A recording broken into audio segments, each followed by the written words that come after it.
Nos acompaña hoy el doctor Fernando Morales Villini y es bueno que esté aquí el director del INCOR, del Instituto Dominicano para el Trasplante, porque hay que escuchar de primera mano la información que da la ciencia a propósito de todo el escarceo generado por el descubrimiento de unos restos que sin análisis forense se dijo que era de una niña desaparecida y sin análisis forense los medios publicaron que había sido sujeta de la extracción de sus órganos. Gracias, doctor. ¿Por dónde empezamos? ¿Cómo le explicamos a la gente cómo es el proceso de extracción de órganos y cómo es eso?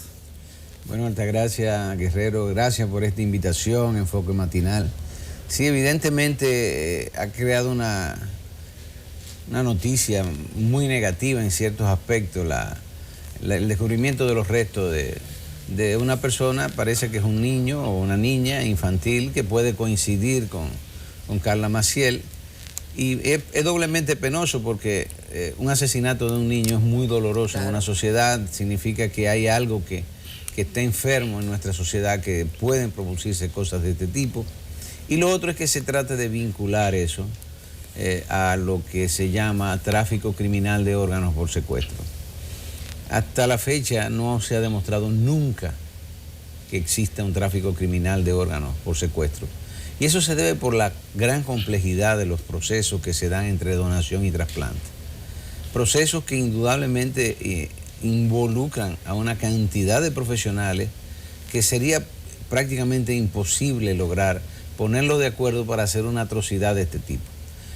Pero, desgraciadamente, esto es una noticia que crea morbo, crea una especie de interés y es un canalizador de miedo. Mucha gente vive de introducir miedo en la sociedad. ¿Y cuál es el problema y por qué nosotros hemos salido a la palestra pública a tratar de orientar a la sociedad sobre esto? Porque cuando ese temor llega a la sociedad, genera en ella un espíritu de desconfianza. ¿De rechazo? Y rechazo. Y cuando necesitamos órganos para trasplantar a personas que realmente lo necesiten y que su vida depende de ello, evidentemente la familia confusa tiende a dar una negativa. Dos cosas, doctor. Vivimos ya una experiencia a principios de la década del 2000, cuando un presentador de televisión, que podemos citar su nombre, el desaparecido Rafael Corporán de los Santos, hizo un reportaje sobre una persona a la que se le atribuyó que le habían sacado los ojos, porque evidentemente que no entendía que en el caso de las córneas lo que se le quite es un tejido a la gente, y de eso le hizo daño al banco de córneas. Pero quizás es bueno para que la gente entienda que traficar órganos no es tan fácil. Que usted le diga a la gente cómo es una cirugía para extraerle un órgano a una gente. Mira, Altagracia, yo te voy a explicar lo siguiente. Cuando tú detectas a un posible donante, que por lo regular son adultos, porque los donantes infantiles posiblemente no tengan la madurez para hacer implantes en adultos, sino pueden serlo en niños, y es mucho menor la demanda de niños que de la población general. Cuando tú detectas un donante, tú tienes que, antes de notificarle la muerte a su familia, tratar de hacerle una cantidad de pruebas de laboratorio que involucra varios laboratorios. El primero, como dice Guerrero, el de laboratorio de histocompatibilidad. ¿Qué nos demuestra el laboratorio de histocompatibilidad? Que ese paciente tiene un match con su grupo sanguíneo, con su HLA, que puede ser compatible o no con un grupo de personas que están esperando un riñón. Te estoy poniendo el caso de riñón solamente, aunque se puede trasplantar hígado, corazón, pulmones, páncreas, segmentos intestinales. Es mucho lo que en términos de órganos se puede. Tú tienes que tratar notificar la muerte a la familia, esperar un tiempo que la familia empiece a generar lo que es el duelo para tú hacerle la petición de órganos. Supongamos que te dijo que sí la familia y tú procedes a llamar a los grupos que van a extraer.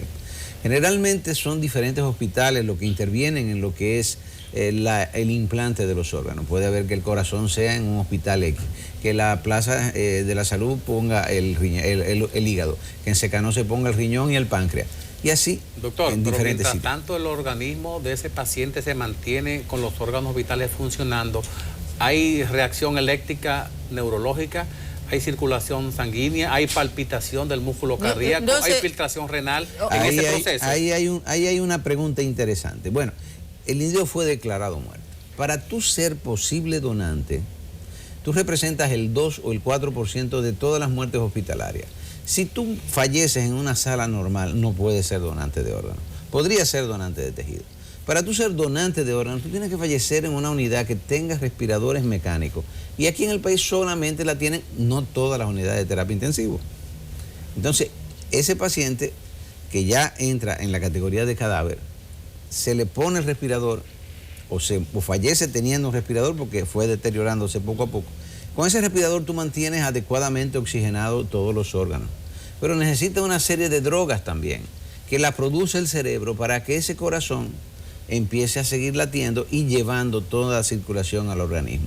De hecho, incluso cuando ya tú tienes que no puedes, garantía de que no puedes transmitir un tumor, garantía de que no vas a transmitir una infección como SIDA, VIH, o sea, hepatitis B y C o cualquier enfermedad infecciosa compleja, que no tienes una infección generalizada, cualquier enfermedad que te produzca a ti daño orgánico que tú debes conocerlo antes, todas esas pruebas, imágenes, laboratorio hay que hacerlas, y eso involucra un paquetón de gente. Pero además, cuando ya tú decides llevarlo a la sala de cirugía para hacerle la extracción, tú tienes que tener un equipo de anestesiólogo, enfermeras circulantes, enfermeras instrumentistas, médicos que trabajan en la extracción. Ahí tú vas a extraer, abres y tienes expuestos los órganos ya disecados. Tú no lo puedes extraer así, tú tienes que perfundirlos in situ con una solución de preservación a 4 grados centígrados, bajar la temperatura, limpiar el órgano de los tejidos sangre para que no haya microtrombos y además una solución que te preserve de forma tal de que el metabolismo del órgano disminuya a su mínima expresión para poder conservarlo el más tiempo posible. Luego que tenemos los órganos conservados, los riñones te pueden durar 30 horas, pero el corazón son 6 horas que te dura solamente. O sea que porque yo siento que la gente cree que con un machete abren una gente y le sacan el hígado y se lo llevan a fulano, así y está bien. Esa es la impresión que dan algunas informaciones. Bueno, para que tú tengas una idea, la cadena de conservación, pero para que tú tengas una idea, un donante cadavérico es capaz de producir, en el país podemos trasplantar hígado, riñón, 2 riñones, corazón, y en un futuro vamos a trasplantar páncreas. Tú necesitas más de 100 especialistas y enfermeras y personal de salud. ¿Más de 100? Mucho más de 100 trabajando en diferentes quirófanos, en diferentes sitios. Sitúate tú, en la extracción y en el implante, por lo menos, son 2 equipos diferentes, por lo menos trabajan entre circulantes, anestesiólogos, médicos, cirujanos y todo lo que instrumentistas. En cada grupo trabajan por lo menos 15 personas. Y preparar el receptor. 15 personas. En el implante hay más porque hay que hacer cirugía de banco. Un grupo está haciendo la cirugía de banco. Que no ¿Qué es una cirugía de banco? Es sacar el órgano, hacer una revisión quirúrgica. Bien, antes de implantarlo, si hay que cerrar algún vasito, si tú ves que la vena tiene un hoyito. Clínica. Porque clínica o quirúrgica, sí. Ligarlo, cerrarlo, si tiene 2 arterias, unirlas para que hacer un puente, un bypass, a veces se lleva 2 horas una cirugía de banco. Son 3 equipos que tú vienes diciendo, ¿cuánto en parte quirúrgica? 30 personas nada más en la parte quirúrgica, sin contar lo que la preparación, sin contar la gente de laboratorio, lo de imágenes, anatomía patológica que se involucran. Entonces, esta fábula, estas leyendas urbanas, el problema es el daño que hacen en la confianza de la ciudadanía. Y hacen un daño terrible porque limitan y reducen la donación cadavérica. ¿Y tú sabes qué se traduce la reducción de la donación cadavérica? Muerte. Doctor Morales. Muchas muertes, gracias. Muchas, no son 1 ni 2 muertes. Son muchas muertes. En el listado de las personas que están a la espera de la donación de un órgano o de un donante, ¿quién decide el orden de las prioridades de quien espera el órgano? Fíjate, el orden de las prioridades se hace por un software indolente. No tiene que ver si es blanco, rubio o azul, nada. Tú tienes edad, Sí. peso, tiempo en diálisis, que tu histocompatibilidad sea adecuada, si eres infantil o no. Si es un riñón de 50 años el donante, los órganos van para personas más adultas. Si es un riñón de 40 años para abajo, pueden optarse a los infantiles. O sea, hay una serie de características que entonces ese software te va dando una lista de 10 personas y tú los vas llamando a todos y los llamas a todos. Entonces, cuando tú vienes, bueno, que fulano tiene gripe, bueno, espera otra oportunidad. No, que fulano tiene un dolor de muela, bueno, no podemos inmunosuprimir. Se va a investigar cada caso que se llame. Se le va a hacer el cruce de histocompatibilidad después de la extracción en el laboratorio, porque tú tienes que esperar al paciente que tú le vas a implantar para sacarle la sangre y hacer el cruce. Y cuando el laboratorio te dice, ahí se van 8 horas prácticamente, te dice, es compatible fulano con tanto. Hay órganos que por suerte, si no, no se podrían trasplantar, como el corazón, que no necesita de la histocompatibilidad completa, sino por grupo sanguíneo nada más. Grupo sanguíneo, y después se hace ¿Qué características tiene ese músculo cardíaco? Es menos rechaza menos que el riñón y que otros órganos. Y entonces, tú tienes todo esto. Después que tú lo implantas, el seguimiento de esto, intensivista. Supongamos que una sala de 6 camas, 8 camas de terapia intensiva, ¿qué personal gira alrededor de esas 8 camas? Para que tengamos una idea, que tiene que tener contacto con ese paciente. 8 camas significan aproximadamente 21 enfermeras y por lo menos 9 médicos especialistas que tienen que hacer guardia por hora. No, un médico no puede estar 24 horas permanentes, o sea, no somos Superman todavía. Entonces, cuando tú te pones a ver, más los residentes, la cantidad son cientos de personas que tocan, que se intervinculan con lo que es un donante. Ahora, lo penoso de esto, Edith, cómo esta noticia morbosa que debió cerrar quizá las primeras aclaraciones. Lo publicó el diario de mayor circulación en el país. Al segundo día que ya usted había hecho una aclaración, ese diario no publicó su aclaración, sino lo que dijo un diputado. Y no solo eso, fíjate qué cosa más extraña está sucediendo. Un imputado que aparentemente fue de los hechores de él, o sea, de una niña que fue asesinada y posiblemente violada, porque ellos dijeron eso, se le da una connotación periodística en un país como este. Eso está prohibido en el mundo entero. Bueno, la niña debió ser protegida. La ley dominicana prevé la protección, porque se supone que no se sabe si es ella. Exactamente. Y ya se le está haciendo una imputación que en el caso fortuito de que estuviera viva lesiona sus intereses. Vamos a suponer que y hay que presumirla viva hasta que se demuestre que se muere. Vamos a suponer que fuera ella. Pero hacerle caso a un psicópata asesino que simple y llanamente está tratando de evitar la sanción que por código penal tienen los violadores y asesinos. Eso es lo único que está tratando. Sí, y fabulando, permitiéndole que esa se dice que parte de su interés es que él se siente más cómodo como extractor de órganos que como violador en una cárcel dominicana. Por supuesto que sí.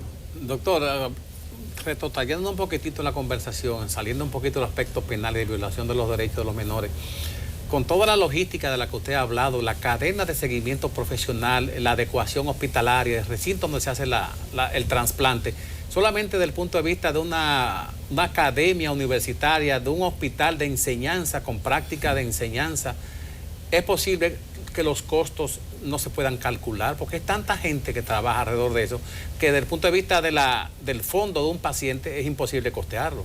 Fíjate, Guerrero, desgraciadamente tú sabes que la mayoría de los profesionales de la salud trabajan por sueldo, y eso es parte del sueldo que entra. Algunos logran que los incentivos los incluyan. Los incentivos no incluyen a todo el mundo. Es en parte injusto, pero es así.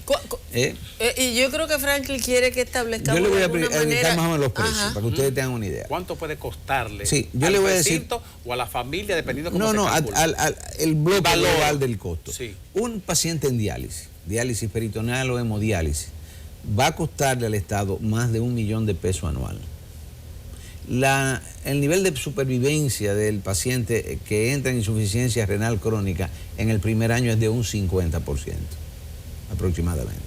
O sea, 50 mueren ese año. fallecen más en nuestro país. Estamos hablando en términos del mundo. Porque en nuestro país hay 2.000 pacientes todos los años y más de la mitad de esos 2.000 fallecen sin llegar al médico. Eso es lo que está pasando. Ahora, de los 1.000 que llegan, 50% fallece en el primer año. Por distintas causas. Por distintas causas. Adecuándose, no resisten el tratamiento, la fístula, los accesos vasculares que te infectan.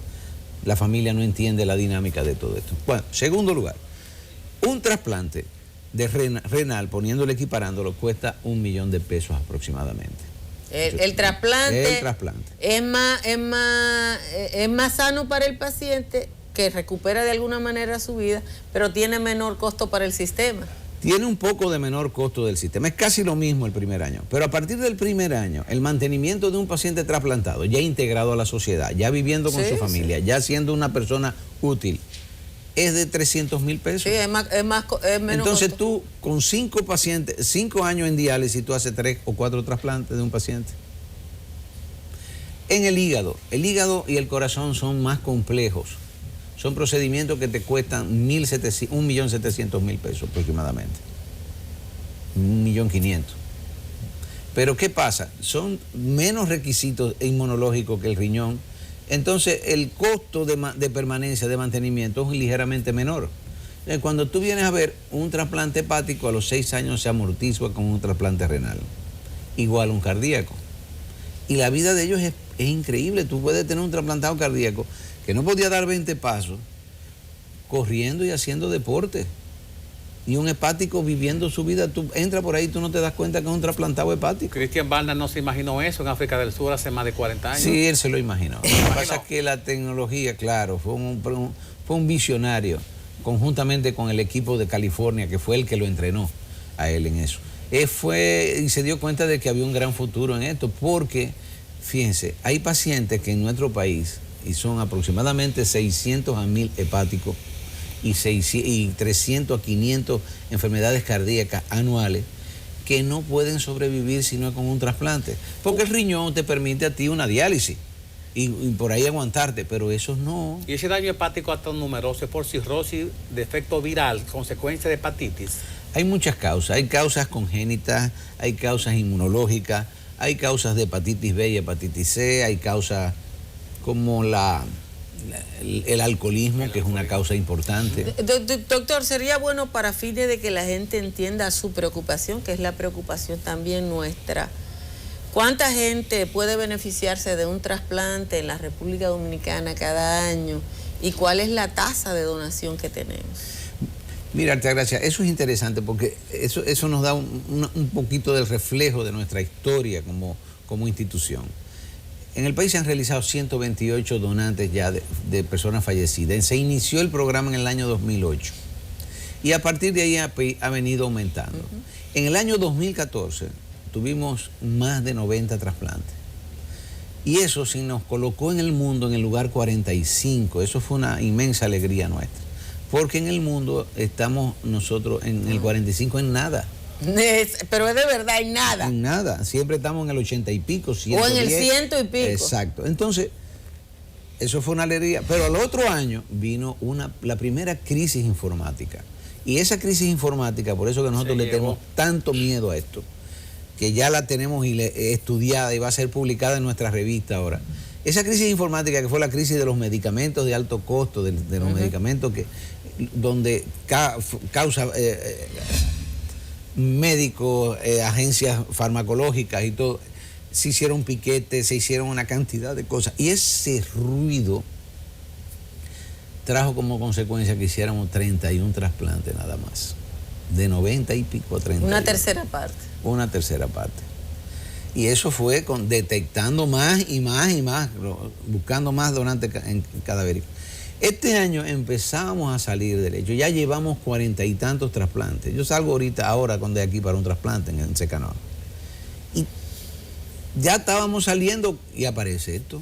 Doctor, la mayoría de el porcentaje de donantes es de personas que en vida firman el documento donde autorizan que se utilicen, o sus familiares, o es de pacientes o de elementos que la familia es la que decide ya cuando está próximo a la muerte neurológica. Mira, tú puedes tú puedes firmar en la cédula, en la licencia, como aquí se le pregunta.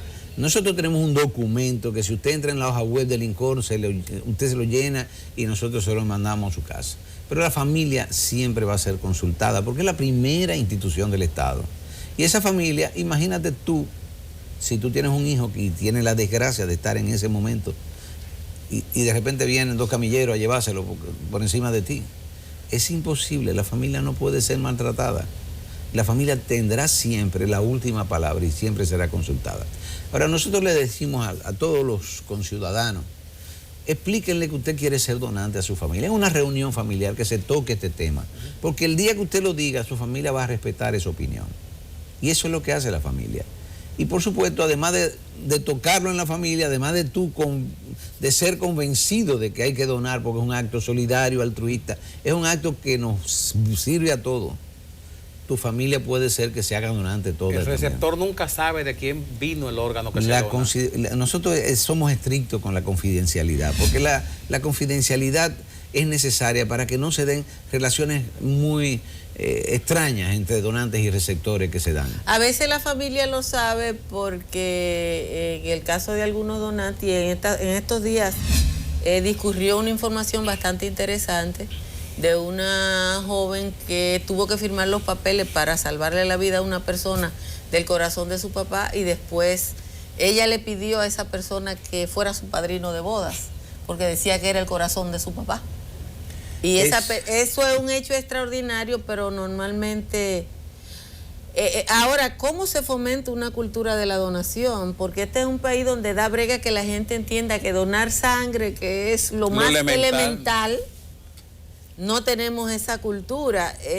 Yo firmé hace muchísimos años, desde el 99, yo firmé, por ejemplo, como donante de córneas. Firmé mi documento y cuando en los documentos dice...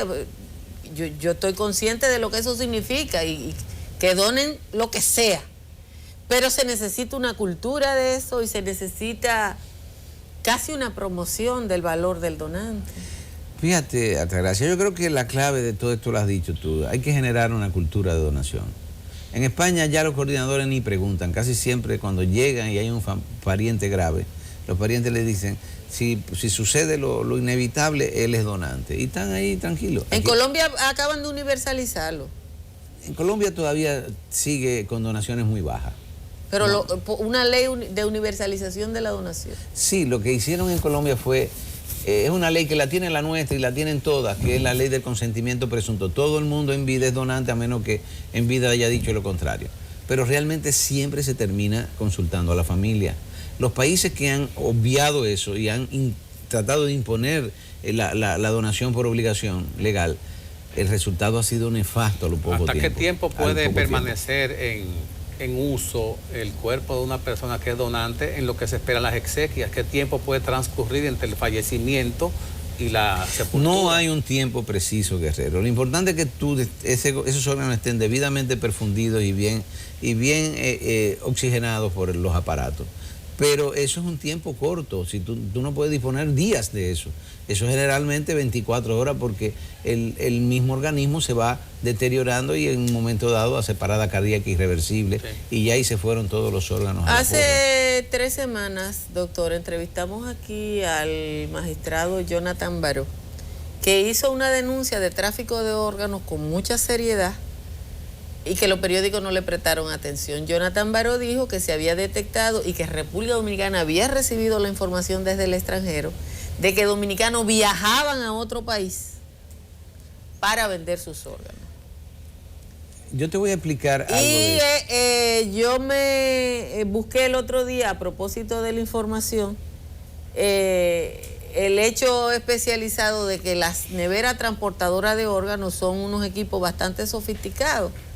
Y decía, por ejemplo, una normativa que busqué, que cada nevera transportadora de órganos tiene un registro que es internacional, que es único, que se puede rastrear, que la nevera dice, se fabricó en este país, va de este país, el órgano es tal y todo ese tipo de cosas.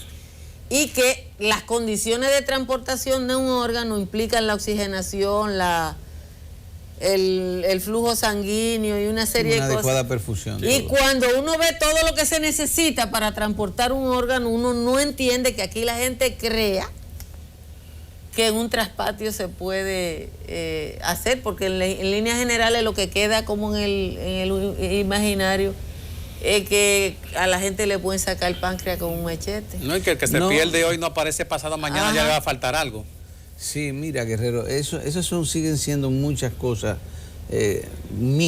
con mitos y leyendas urbanas, pero hay algo de cierto donde hay personas que por miseria quieren canalizar la venta de drogas. Sucede en algunos países asiáticos, ha sucedido en América Latina, cada día es mucho menor eso, por suerte, pero no se descarta la posibilidad de que tú quieras vender un riñón, hay un receptor rico, comprador, con médicos intermediando desgraciadamente, y te trasladen a un país X y allá te hagan la extracción como si una cirugía normal y le implanten y tú vengas con un riñón menos. Eso puede suceder.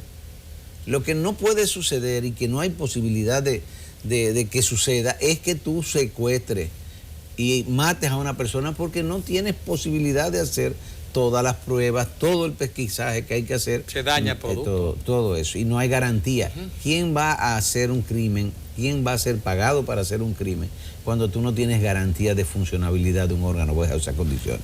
Ahora yo quiero retomar el tema que tú dijiste de la cultura. Hay un protagonista, hay un fundamental en generar una cultura de donación y trasplante. Son personas que trabajan en los medios de comunicación, son la prensa diaria. Ellos son la gente que llega a los hogares todos los días. España encontró el proyecto de donación y trasplante que intervino en ET con el apoyo total de la prensa. Nunca se pagó un solo anuncio, ni una sola campaña así, porque no había nunca dinero para hacerlo. Y en el país contamos con una situación igual. El INCOR, para que tú tengas una idea, ustedes tengan una idea, es una dirección nacional. Y su presupuesto es lo que cuesta un trasplante hepático en los Estados Unidos. Anual, presupuesto anual nuestro. Esperamos que en este nuevo presupuesto se reconsidere mucho de todo esto, porque realmente se ha demostrado que se necesita mucho más capacidad. Y que el Estado se beneficie. Y por supuesto, y se benefician los dominicanos. Estamos buscándole solución terapéutica a los dominicanos para este tipo de... Y además, el trasplante a los hospitales que llega los revoluciona completamente, porque exige una serie de calidad en la atención, en la analítica, en la anatomía patológica, que todo el mundo se beneficia. Entonces, esa cultura de donación y trasplante, nosotros tenemos que lograr que los periodistas en un momento dado siempre emitan un juicio certero. Y estamos trabajando de cerca con CIPESA, con algunas organizaciones, para tratar de que realmente en el momento en que se acuerden esto en un programa, señores, recuérdense, sean donantes de órganos, porque eso nos beneficia a todos. Bueno, uno de nosotros, en el mundo de la vida, o vamos a necesitar un órgano, o vamos a tener la desgracia de tener que darle el órgano de un familiar a un programa. Tenemos la posibilidad de prolongar la vida de otro en base a nuestra propia vida, al fin de nuestra existencia. Eso es una bendición. Bueno, gracias al doctor Fernando Morales Villini del Instituto de Trasplante por aclarar esto y que nos ayude a todos y a todas a entender que no es posible ese nivel de tráfico en el clandestinaje dominicano.